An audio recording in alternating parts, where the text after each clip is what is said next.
we do have some mics, so we'll get those around when you raise your hand for a question. We'll let Coach open it up with a statement, and we'll take questions.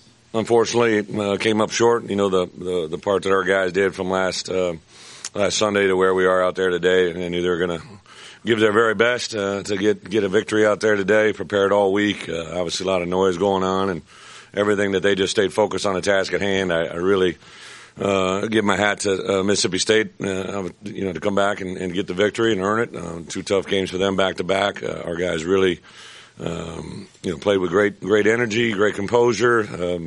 Did a lot of things during the course of the week to get us to where we were. They really, I think, bought into everything we asked them to do. I couldn't be more proud of where they're at. They had a very, very upset locker room. They're very emotional. Very guys got a lot invested in today's game, and to come up short is tough. So, injury-wise, we just kind of piecing it together. Unfortunately, just a lot of guys. Yelda tried to, bless his heart, tried to go out there today and just couldn't maintain it, sustain it. He did everything he could to get back out there. It was just an ankle injury that he couldn't push off. At Zach Rogers, that told us he was going to be out, came back in. Obviously got cleared by the doctors, but gave us everything he could, and just short numbered there in the offensive line. Davion really got hit pretty good over there on that boundary shot and knocked him out. It was concussed, so obviously had to pull him out. And then just a couple guys during the course of the game got a little banged up and went back in. Austin Allen, I know it's getting down to the end for him here, and I know he was going to do everything he could to be back out there, so he rallied it and got back out. But other than that, I don't think anything's overly serious. We'll have a lot better feeling it tomorrow. So we have 1 week, short week, obviously with the game on Friday. So we have a tremendous amount of work starting tomorrow, and some things we've already done in preparation for Missouri. So this is always a unique prep, just because they got classes Monday, Tuesday, Wednesday we'll go a little bit early, and then Thursday will be a day before the game while everybody else celebrating Turkey Day. So I think our guys will lock in to get to a 5-win season, to be able to battle on the borderline trophy, and be able to play this game at the end. A little bit of solace that we can win at home and have an opportunity to get to a victory for that senior class walking out. Not a lot of guys on that class, but a lot of really, really good people, a lot of players that we've grown a lot with and have battled through a lot. So it's going to be an exciting week, and I think one of the guys will answer for. Okay, we'll start with questions up front with Trey. Coach, you said the outside noise. This is a 2-part question. Yep. First, do you feel like if the season was going in a different direction, there wouldn't be all of that outside noise? And then second, the 4th down call to go for it instead of punt the ball there late. Yeah, so outside noise, obviously with Jeff's announcement on Wednesday, there's going to be, but it's probably easier for people once you're in the room to realize it, and it really wasn't hard for a lot of our guys, including myself, close to Jeff. So it's kind of one of those moments where you take a deep breath, you realize what just happened. I thought the way that our players, not only our players, but a lot of student athletes, reached out to Jeff and said things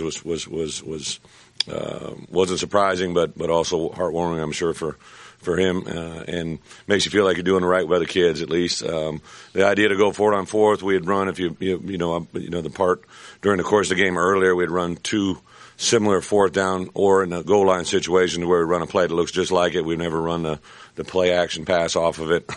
Unfortunately, Jay Nance was the guy that was supposed to be in there. He had to get brought out because of the injury, and then we thought we had a real good shot. We made a decision at halftime that we were going to, next critical down, short yardage down, that we were going to go for it. We said last night, we're going to do everything we can to win this game. We're going to do everything we can to keep swinging, keep fighting, and obviously that was an example of it.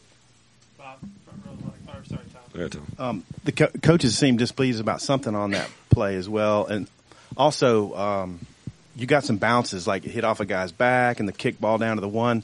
Did you feel like maybe it was going to be your day based on those type of plays? There were some when you talk about the fumble with David, and obviously there are a couple that went against us too. There were some plays that but you can't sit around and wait for breaks. You got to create your breaks, and the guys were battling again. I think you get breaks when you start playing really hard, playing really physical, and I think our guys did that. Hey, Brett, have you been given any indication from above as to how Jeff's firing affects you, and what's your What is your concern level right now for your future? No, haven't. I've had conversations with Julie, but nothing in reflection to other than just try to do everything we could to win this game, do everything we can to win the next game. We had recruits in town, keep recruiting, do as best we can to get ready for recruiting season and the year ahead of us. My anxiety or my thoughts or feelings are anything different from week one to where we are now. Really, as a head coach, you may not believe that, but it's really the way I operate. For the guys that really know me, I just line up and do my job. There's things that are all around you that really take that thinking out of your hands. That's why you have a coaching style, you have a faith, you have a belief, you have a coaching staff, you have players that you've recruited, you have contracts, you have everything around you that don't make you think like that. I get why we have to, and I get Jeff was my boss. I get it, or the next level for me in administration. So, but it's really not difficult to think of anything other than our players. Yeah, Bret, when did Dylan Hayes move back to offense, and just what did you think of the defensive? Dylan moved back probably 3 weeks ago. I think when we officially lost Frank, if I'm not mistaken. I could be wrong, but I think that week was when we just were low on numbers. We didn't know if Yelda was. There was a couple guys that were in question, so we moved Dylan back to offense. I know it's been at least 3 weeks, and what was the other part? Well, they came out. They were fired up. Huge, turnovers in the first half. It had a huge impact on the game, and kind of that's what we've been preaching to our guys. When we make, I will state the obvious, when you make plays, good things happen, and great energy. It carries over to the entire defense. Obviously, the flip side of it, when they created turnovers, and then on the bad snap with a punt there to get that deep shallow. But I thought our second half guys came in. We rebooted and did some things a little bit different in the second half to give us a chance, and just running out of dogs. I mean, running out of people to get out there. We've been, unfortunately, very, very certain guys at certain, but if we can't overcome a lot at the same position, you know what I mean? So there's a point there where we're down to our third string center. I don't think I've ever had that in my coaching career, and that's kind of the glue of everything that you got on offense. Coach, can you speak on Sosa again? He seemed to really come out with a surge. He did. Spark the defense. Sosa's grown every game. He's a obviously very, very talented player, but maturity-wise, I think that's the part that's exciting for our guys is you see this morning again, so we have the way we dismiss the guys for pregame meal, and so I go seniors, and there was literally like 7 guys that stood up that travels with us. So I right away called juniors, and that was through. And then I yelled sophomores, and 2/3 is like two-thirds of the room stands up and goes.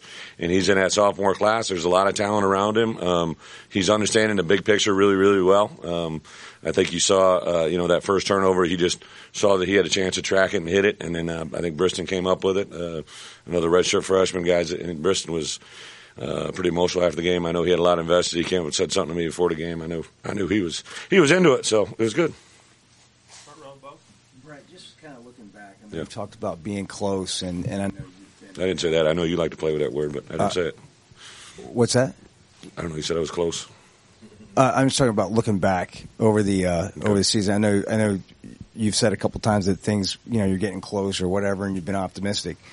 What can you kind of sum up what this year's been like? Yeah, for you? I think this was a case in point today. Put a lot of time, a lot of effort. Our guys. Believed in the way the game started. You saw they have every intention of not only just expecting or playing to win, expecting to win. And, they do so many positive things. Made a couple guys that made plays in the first half, rebounded in the second half after that momentum swung. I did share with those guys because I made the point on Sunday, this team, everybody watched them last Saturday night, right? Mississippi State played Alabama down to the wire. Unfortunately, they lost at the end of the game to a team that's ranked number 1 in the country. So coming into this week, we knew where they were playing at, and now we get down to the very final drive, and the flip side of it happens to us. So it's just how delicate that winning edge is, and the ability to pull through in those moments. I think our guys are learning some valuable life lessons. It's just whether or not they want to choose to learn from them, and they are. They'll come back. They'll practice this week, and they'll be ready to play and give everything they can for Missouri. Second round, Jason. Hey, Bret, when you're in the fourth quarter like that, and you You're at home, and you expect to probably have more fans. Could it have made a difference if the stadium was a little bit more full there? You might want to ask the kids that. I didn't feel that. I thought our guys were really, really fired up. There was great energy on the sidelines. I really don't turn around and look at the stands other than, obviously when you're walking in, but I don't know what the announced crowd was or anything like that. I have no idea. But the fans were there. Thank you very much. It was a good game. Hopefully they want to win just as bad as we do, but the ones that showed up today are ones strong in faith, and I appreciate it. Second row, Trent. Brett, on the 4th and 2 pass, is Petway, that deep ball, is that the first option there? And if so, there's a couple. What gave you confidence that you could hit that? Yeah, that's again, that's a play off of several times this year when we've been in short yard situations or after a big play where we run one scored earlier for a touchdown. There was one that I believe it was the second touchdown. We ran the same play, so it's a run, play action pass off of it. And again, we really felt good about the call. Made a decision to run with it, and there's a variety of guys that can run that route, but it was again probably just a little bit on execution as well as a throw, and we were hoping maybe to get a call there by the other guy, by the official too, but obviously it didn't happen. Couple more, back row, Jason. Cole was in the stands in the student section today. Do you have an update on what may transpire, with him? Cole Kelley, just he came in on Sunday. We had a lengthy conversation Monday after I talked to administration and told them what the plan was. There was going to go through some protocol that he has to go through within the university. The biggest thing I wanted him to do is, this is a huge learning moment for him. He's such a bright future and got so many positive things in front of him.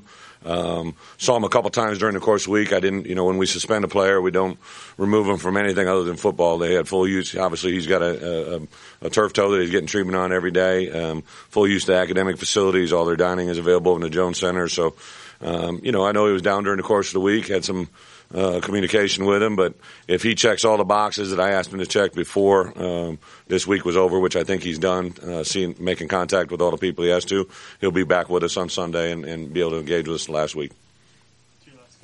Hey, Brett, what did Briston say to you, if you don't mind me asking that? Before the game? Yeah. Just get this one, coach. So came up and gave me a big hug.